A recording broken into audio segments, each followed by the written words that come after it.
Hello students, कक्षा 12 का जो इतिहास विषय है उसका 10वां अध्याय जो है आपके वो है महात्मा गांधी और राष्ट्रीय आंदोलन। इसके महत्वपूर्ण प्रश्न हैं आज के इस वीडियो में होंगे। इस पार्ट में से एक निबंधात्मक प्रश्न भी आएगा, वो भी मैं आपको साथ साथ में बता दूंगा कौन से महत्वपूर्ण प्रश्न है। चैनल को सब्सक्राइब नहीं किया है तो सब्सक्राइब कीजिएगा। अन्य पाठों के प्रश्न और मॉडल पेपर अगर प्राप्त करना चाहते हैं तो लिंक नीचे डिस्क्रिप्शन बॉक्स में दे रखा है, तो वहाँ जा कर के या कमेंट बॉक्स में भी मैं डाल दूंगा उसका लिंक, तो वहाँ से जा कर के आप जो है अन्य पाठों के भी वीडियो है प्राप्त कर सकते हैं। तो आइए शुरू करते हैं। सबसे पहले बहुविकल्पीय प्रश्न। गांधी जी ने फसल चौपट होने पर लगान माफ़ करने की मांग कहाँ पर की थी? तो पहले प्रश्न का उत्तर है ए, खेड़ा में। तो फसल चौपट होने पर लगान माफ़ करने की मांग गांधी जी ने अपने आंदोलन खेड़ा आंदोलन में की थी। अगला प्रश्न जो है अच्छा इम्पोर्टेंट प्रश्न है, दिसंबर 1929 में अधिवेशन कहाँ हुआ था? वो हुआ था लाहौर अधिवेशन। तो वो किसकी अध्यक्षता में आयोजित किया गया था? तो लाहौर अधिवेशन पूर्ण स्वराज्य की मांग जिसमें की गई थी पंडित जवाहरलाल नेहरू की अध्यक्षता में किया गया था। अगला प्रश्न जो है, गांधी जी ने अपनी नमक यात्रा की पूर्व सूचना निम्नलिखित में से किस वायसराय को दी थी? वो दी थी लॉर्ड इरविन को। उस समय लॉर्ड इरविन थे वायसराय। किस महिला ने गांधी जी को सलाह दी थी कि वह अपने आंदोलनों को पुरुष तक ही सीमित न रखें? तो वो थी कमला देवी। अच्छा, गोलमेज सम्मेलन जो हुए थे, पहला गोलमेज सम्मेलन कब हुआ था? तो वो हुआ था नवंबर 1930। आप याद रखिएगा, नवंबर 1930। नेक्स्ट है, मुस्लिम लीग में उपमहाद्वीप के मुस्लिम बहुल इलाकों के लिए कुछ स्वायत्तता की मांग का प्रस्ताव है, वो कब पेश किया था? वो मार्च 1940 में मुस्लिम लीग ने जो है जो पेश किया था। अगला प्रश्न है, मैं सम्राट का सर्वोच्च मंत्री इसलिए नहीं नियुक्त किया गया हूं कि मैं ब्रिटिश साम्राज्य के टुकड़े कर दूं। ये कथन किसका है? तो अच्छा कथन है ये, विंस्टन चर्चिल ने कहा था, मैं सर्वोच्च मंत्री इसलिए नहीं हूं कि मैं ब्रिटिश साम्राज्य के टुकड़े टुकड़े कर दूं। ये विंस्टन चर्चिल है। ब्रिटिश सरकार के मुख्य प्रधानमंत्री जो विंस्टन चर्चिल है, उन्होंने क्रिप्स मिशन को भारत में भेजा था, तो सर स्टेफर्ड क्रिप्स की अध्यक्षता में भेजा था। तो कब भेजा गया? आपको पता है, फिर भारत छोड़ो आंदोलन हुआ था 1942, भारत छोड़ो आंदोलन और ये क्रिप्स मिशन दोनों। कांग्रेस के किस नेता ने भारत छोड़ो आंदोलन में भूमिगत प्रतिरोध गतिविधियों में भाग लिया? वो थे जयप्रकाश नारायण। नेक्स्ट है, कौन से जिलों में स्वतंत्र सरकार प्रति सरकार की स्थापना कर दी गई थी? तो सतारा और मेदिनीपुर दोनों। गांधी जी की हत्या किसने की थी? तो नाथूराम गोडसे। कैबिनेट मिशन भारत कब आया? तो वो आया था सन 1946 में। ये ध्यान रखिएगा, कैबिनेट मिशन जो है वो 1946। फरवरी 1947 में वावेल की जगह वायसराय किसे नियुक्त किया गया था? वो लॉर्ड माउंटबेटन। जब भारत आज़ाद जो हुआ था उस समय माउंटबेटन थे। अच्छा, जलियांवाला बाग हत्याकांड है वो कहाँ हुआ था? तो वो होता पंजाब के अमृतसर में। नेक्स्ट है, गांधी जी ने नमक यात्रा जो है दांडी मार्च वो प्रारंभ की कब की थी? तो वो की थी दांडी यात्रा जो है वो 12 मार्च 1930 में प्रारंभ की थी। नेक्स्ट प्रश्न है, चौरी चौरा कांड में कहाँ हुआ था? किस जगह पर हुआ था? तो चौरी चौरा कांड हुआ था उत्तर प्रदेश में। नेक्स्ट प्रश्न देखते हैं, गांधी जी को 1 वर्ष तक ब्रिटिश भारत की यात्रा करने की सलाह किसने दी थी? तो वो दी थी गोपाल कृष्ण गोखले ने। अच्छा प्रश्न है, गोपाल कृष्ण गोखले। नेक्स्ट है, भारत में गांधी जी की पहली महत्वपूर्ण सार्वजनिक उपस्थिति में हुई बनारस हिंदू विश्वविद्यालय। कौन सी घटना के उपरांत गांधी जी सच्चे नेता बन गए थे? रोलेट सत्याग्रह। अच्छा प्रश्न नहीं है, कोई ज़्यादा खास प्रश्न नहीं है ये। हिंदू मुस्लिम एकता के लिए गांधी जी द्वारा आंदोलन का समर्थन किया गया, खिलाफत आंदोलन का। तो हिंदू मुस्लिम एकता के लिए कौन सा आंदोलन था? खिलाफत आंदोलन। गांधी जी दक्षिण अफ्रीका से भारत कब आए? तो जनवरी 1915 में। गांधी जी ने अपना पहला सत्याग्रह किस देश में किया था? तो वो किया था दक्षिण अफ्रीका में। एक इम्पोर्टेंट प्रश्न है, मोस्ट इम्पोर्टेंट प्रश्न, अच्छी तरह से याद कर लीजिएगा। गांधी जी के राजनीतिक गुरु कौन थे? तो वो थे गोपाल कृष्ण गोखले, जो कि थे गांधी जी के राजनीतिक गुरु। संपूर्ण देश में प्रथम स्वतंत्रता दिवस कब मनाया गया था? तो 26 जनवरी 1930 को। पूर्ण स्वराज्य की जब घोषणा की थी लाहौर अधिवेशन में, उसके बाद में दांडी यात्रा का समापन कब हुआ था? 6 अप्रैल 1930 को। अब गांधी जी ने कौन से गोलमेज सम्मेलन में भाग लिया? अच्छा, एमएसएमई में भी प्रश्न पूछा जा सकता है कि गांधी जी ने कौन से गोलमेज सम्मेलन में भाग लिया, तो द्वितीय गोलमेज सम्मेलन में गांधी जी ने भाग लिया। कांग्रेसी मंत्रिमंडलों ने त्यागपत्र दिया अक्टूबर 1939 को। भारत छोड़ो आंदोलन कब प्रारंभ हुआ? आपको आंदोलन सभी याद रखने हैं कब प्रारंभ हुए। असहयोग आंदोलन हो, चाहे सविनय अवज्ञा आंदोलन हो, चाहे भारत छोड़ो आंदोलन। तो भारत छोड़ो आंदोलन अगस्त 1942 में। पाकिस्तान की स्थापना के लिए लीग के समर्थन में एक प्रत्यक्ष कार्रवाई दिवस का आयोजन किसने किया? या पाकिस्तान की स्थापना करने के लिए मुस्लिम लीग का जो कौन सा नेता था, मुख्य था, वो मोहम्मद अली जिन्ना। अच्छा, इसके बाद में कुछ लघुतरात्मक प्रश्न हैं, आप देख सकते हो। इसकी जो पीडीएफ है उसका लिंक मैं नीचे डिस्क्रिप्शन बॉक्स में शाम तक दे दूंगा। तो इसके कुछ लघुतरात्मक प्रश्न देख लेते हैं। दलितों के लिए पृथक निर्वाचन क्षेत्र जो है उसका विरोध गांधी जी द्वारा क्यों किया गया? क्योंकि दलितों को अलग से जब करेंगे तो फिर उससे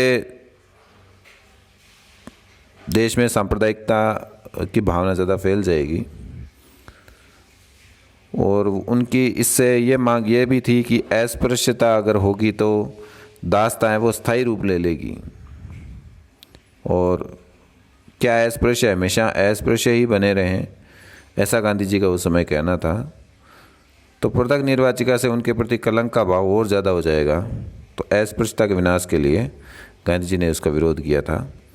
प्रत्यक्ष कार्रवाई दिवस का आह्वान आपको अभी बताया मैंने कि मोहम्मद अली जिन्ना ने पाकिस्तान को अलग करने के लिए, पाकिस्तान की मांग जो है वो अलग से करने के लिए प्रत्यक्ष कार्रवाई दिवस का जो है आह्वान किया था।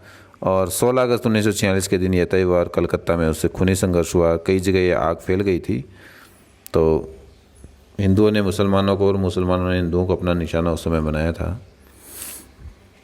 1939 में कांग्रेस मंत्रिमंडल ने सरकार से इस्तीफा क्यों दिया गया? तो उस समय क्या हुआ है, जो इसकी पूरी घटना है। कुछ लघुतरात्मक प्रश्न जो हैं वो उसमें एक अच्छा प्रश्न, एक तो रोलेट सत्याग्रह है क्या है, उससे संबंधित है।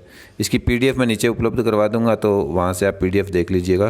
कुछ इससे पहले मैं कुछ आपको छोटे प्रश्न और निबंधात्मक प्रश्न बता दूं महत्वपूर्ण। बोर्ड परीक्षा में आने वाले निबंधात्मक प्रश्न जो हैं इस पाठ में से, वो एक तो है रोलेट एक्ट और खिलाफत आंदोलन पर संक्षिप्त टिप्पणी लिखिए। ये बोर्ड परीक्षा 2015 में आ भी चुका है। इसके अलावा एक और प्रश्न है, गांधी जी द्वारा चलाए गए असहयोग आंदोलन के कार्यक्रमों प्रगति पर निबंध लिखिए। 2012 में भी आया, 2014 में भी आया, 2016 में भी आया ये बोर्ड परीक्षा में। तो असहयोग आंदोलन के कार्यक्रम गांधी जी के, उस पर आपको टिप्पणी लिखनी है, बड़ा उत्तर निबंधात्मक। तो इसको अच्छी तरह से याद कर लीजिएगा, इसमें पॉइंट भी दिए हुए हैं। गांधी जी ने राष्ट्रीय आंदोलन के स्वरूप को किस तरह से बदल डाला? इसके अलावा 1919 तक महात्मा गांधी ऐसे राष्ट्रवादी के रूप में उभर चुके थे जिनमें गरीबों के प्रति गहरी सहानुभूति थी। उदाहरण सहित कथन को सिद्ध कीजिए। माध्यमिक शिक्षा बोर्ड 2013 में यह प्रश्न आया हुआ है। अच्छा, इसके अलावा नमक कानून से संबंधित जो है, दांडी मार्च जो है, दांडी यात्रा से संबंधित प्रश्न है। कुछ भी आए तो आप उत्तर यह लिख सकते हो इसमें। 2015 और 16 में लगातार यह प्रश्न आया हुआ है। तो ये कुछ महत्वपूर्ण प्रश्न थे। अच्छा, इसके अलावा एक प्रश्न जो है, कुछ छोटे प्रश्न और भी हैं आपके लिए जो इसके, तो एक बार फिर से कुछ छोटे प्रश्न और देख लेते हैं। किस इतिहासकार के अनुसार दक्षिण अफ्रीका ने ही गांधी जी को महात्मा बनाया? तो वो है इतिहासकार चंदन देवनेसन। अगला है, मोहनदास करमचंद गांधी दक्षिण अफ्रीका से कब लौटे थे? तो वो जनवरी 1915 को। गांधी जी के राजनीतिक परामर्शदाता कौन थे? आपको बताया था। राजनीतिक गुरु कौन थे? तो वो थे गोपाल कृष्ण गोखले। भारत में राष्ट्रीय आंदोलन को खुला समर्थन किस उद्यमी ने दिया था? वो दिया था जीडी बिड़ला ने। गोलमेज सम्मेलनों के समय इंग्लैंड का प्रधानमंत्री कौन था? तो वो थे मैकडोनाल्ड। दूसरे सम्मेलन से लौटकर गांधी जी ने, यानी गांधी जी कौन से में शामिल हुए थे? दूसरे सम्मेलन में। उसमें पुनः सविनय आज्ञा आरंभ किया। उस समय भारत का वायसराय कौन था? तो वो था लॉर्ड विलिंगटन। इसके बाद में है, कांग्रेस के मंत्रिमंडलों ने इस्तीफा कब दिया? ये आपको पहले भी बताया, अक्टूबर 1939 में। क्रिप्स मिशन कब आया? तो 1942 में। भारत छोड़ो आंदोलन जब हुआ, क्रिप्स मिशन कैबिनेट मिशन 1946 में, ये आपको बताया था, इसका सही उत्तर होगा। अच्छा, प्रत्यक्ष कार्रवाई दिवस के बारे में आपको बताया, मुस्लिम लीग में मोहम्मद अली जिन्ना ने इसका आह्वान है, वो कब किया? 16 अगस्त 1946 को। असहयोग आंदोलन को वापस क्यों लिया गया? आपको पता है, चौरी चौरा कांड जब हुआ फरवरी 1922 में, चौरी चौरा नामक स्थान पर पुलिस थाने में जब आग लगा दी गई, तो इस कारण से पुलिस कर्मियों की भी जान चली गई थी उसमें। तो जब हिंसक रूप धारण ले लिया तो गांधी जी ने इसे वापस ले लिया। अगला है, रजवाड़ों में राष्ट्रवादी सिद्धांत को बढ़ावा देने के लिए किसकी स्थापना की गई? तो वो की गई थी प्रजामंडलों की स्थापना। औपनिवेशिक सरकार द्वारा नमक को क्यों नष्ट किया जाता है? यदि नमक को लाभ पर न बेच पाती तो सरकार उस नमक को नष्ट कर देती थी। दांडी यात्रा का कवरेज है वो किस पत्रिका ने किया? तो अमेरिकी समाचार पत्रिका टाइम्स ने उसका जो है कवरेज किया था। गांधी जी को किस कार्यकर्ता ने समझाया कि आंदोलनों को पुरुष तक ही सीमित न रखे? तो वह है समाजवादी कार्यकर्ता कमला देवी चट्टोपाध्याय। अच्छा, एक कथन जो है वो पहले भी मैंने बताया कि अच्छा इंपॉर्टेंट प्रश्न है कि उन्हें समाज का सम्राट का सर्वोच्च मंत्री इसलिए नियुक्त नहीं किया गया है कि वे ब्रिटिश साम्राज्य को टुकड़े टुकड़े कर दे। आपको बताया था विंस्टन चर्चिल ब्रिटेन के प्रधानमंत्री जो थे। अच्छा, मुस्लिम लीग ने मुक्ति दिवस कब और क्यों मनाया? दिसंबर 1939 में जो कांग्रेस मंत्रिमंडलों को द्वारा त्यागपत्र दे दिया गया तो मुस्लिम लीग ने मुक्ति दिवस है वो मनाया। अच्छा इंपॉर्टेंट प्रश्न है, राष्ट्रपिता की उपाधि है वो मोहनदास करमचंद गांधी को किसने दी? तो डॉक्टर राजेंद्र प्रसाद जो थे उन्होंने इनको। गांधी जी की जीवनी किसने लिखी थी? वो लिखी थी D.G. तेंदुलकर ने। गांधी जी की हत्या 30 जनवरी 1948 को नाथूराम गोडसे ने की थी। गांधी जी ने किन किन समाचार पत्रिकाओं का संपादन किया था? तो हरिजन, किन्हीं दो के नाम लिखिए, हरिजन, नवजीवन, यंग इंडिया और इंडियन ओपिनियन। इंपॉर्टेंट प्रश्न है, बोर्ड परीक्षा में पहले आ भी चुका है। तो दो समाचार पत्र है, हरिजन और नवजीवन, यंग इंडिया, ये तीनों आप याद रखिएगा कम से कम। अच्छा, लाल बाल पान के नाम से जाने जाते थे तो आपको बताइए, लाला लाजपत राय, बाल गंगाधर तिलक और विपिन चंद्रपाल। अच्छा, भारत में गांधी जी का सबसे पहला सत्याग्रह कौन सा था? तो वो था चंपारण सत्याग्रह 1917 भारत में जो था उनका पहला सत्याग्रह था, और जिसमें जो है नील की खेती के बारे में से संबंधित, वो किसानों से संबंधित ये सत्याग्रह था। गुजरात में श्रम विवाद, अहमदाबाद में कपड़ा मिल से संबंधित जो था वो कार्य था। रोलेट एक्ट क्या था? तो उसमें एक अधिनियम ऐसा पारित किया गया था कि प्रेस पर प्रतिबंध लगा दिया गया और बिना जांच के कार्रवाई की अनुमति उसमें दी गई थी। एक प्रश्न जलियांवाला बाग पर है, बोर्ड परीक्षा में छोटा प्रश्न है वो पूछ लिया जाता है। जलियांवाला बाग हत्याकांड है। 13 अप्रैल 1919 के अमृतसर में जलियांवाला बाग में शांतिपूर्ण सभा चल रही थी, उसमें जनरल डायर ने वहाँ गोलियां चलवा दी थी और बहुत से मासूम लोग हैं वो मारे गए थे उसके अंदर। तो वो जलियांवाला बाग हत्याकांड कहलाता है। इसी तरह से खिलाफत आंदोलन क्या था? गांधी जी ने इसका समर्थन क्यों किया? तो ऐसे जो कुछ महत्वपूर्ण प्रश्न हैं इनको आप अच्छी तरह से याद कर लीजिएगा। इसकी PDF जो है मैं थोड़े समय बाद में उपलब्ध करवा दूंगा, लिंक डिस्क्रिप्शन बॉक्स में और कमेंट बॉक्स में डाल दूंगा। धन्यवाद।